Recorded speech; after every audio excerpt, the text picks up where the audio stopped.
Hi, I'm David Litchfield and I've been fixing roofs for over 30 years.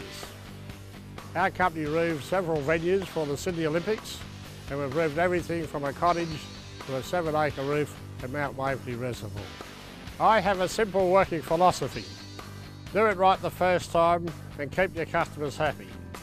It's cheaper in the long run and my customers advertise for me by word of mouth. I get very few callbacks because I do the job right the first time, which results in better profits. Here's the best way to get excellent results. This video presentation is about delighting the customer by fixing premium roofing products like zinc aluminum and colour-bond steel, the way it should be done.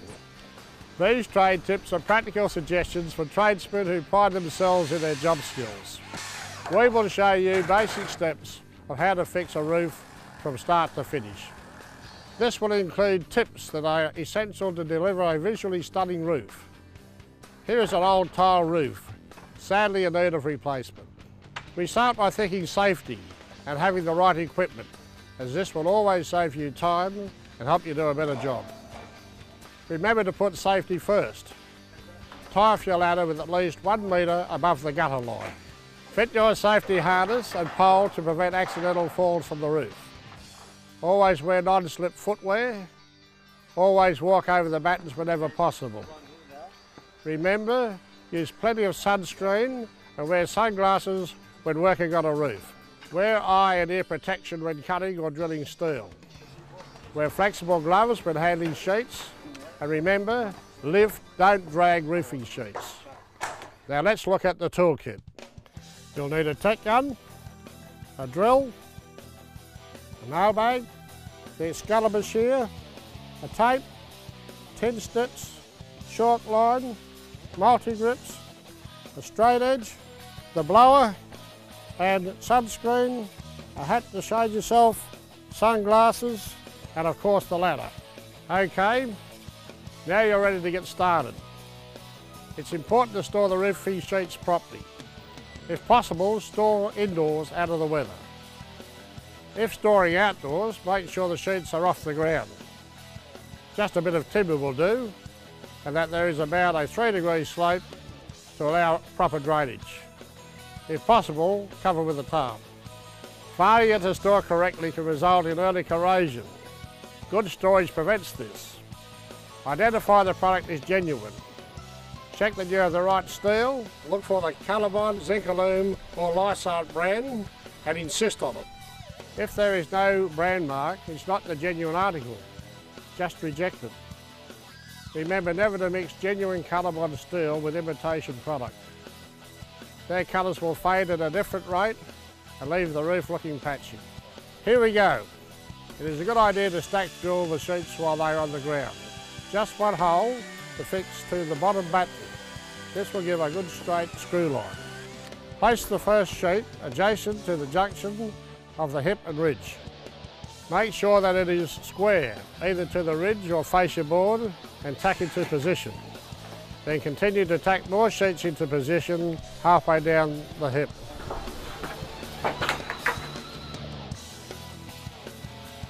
Mark the cut with a chalk line.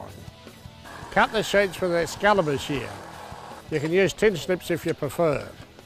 Never use a metal grinding wheel to cut. It leaves burrs and damages the sheets and the hot swarf will burn into the coating.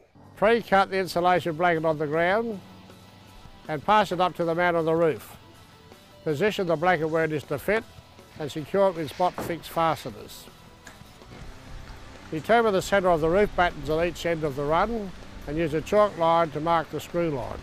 This will give a neat row of screws. Remember not to overdrive or underdrive the screws. We advise crest fixing instead of valley fixing in most applications.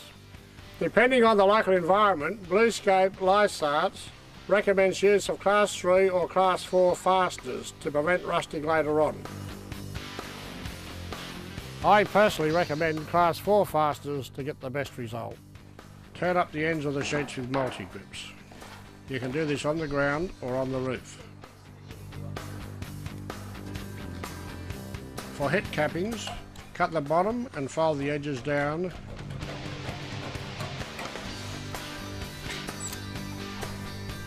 and then put into position and make a cut at the top.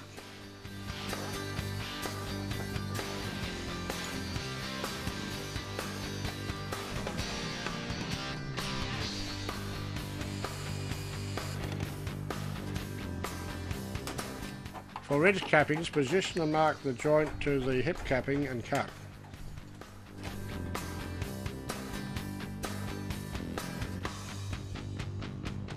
In cyclonic areas, it is recommended to scallop cut the edges of the hip and ridge capping.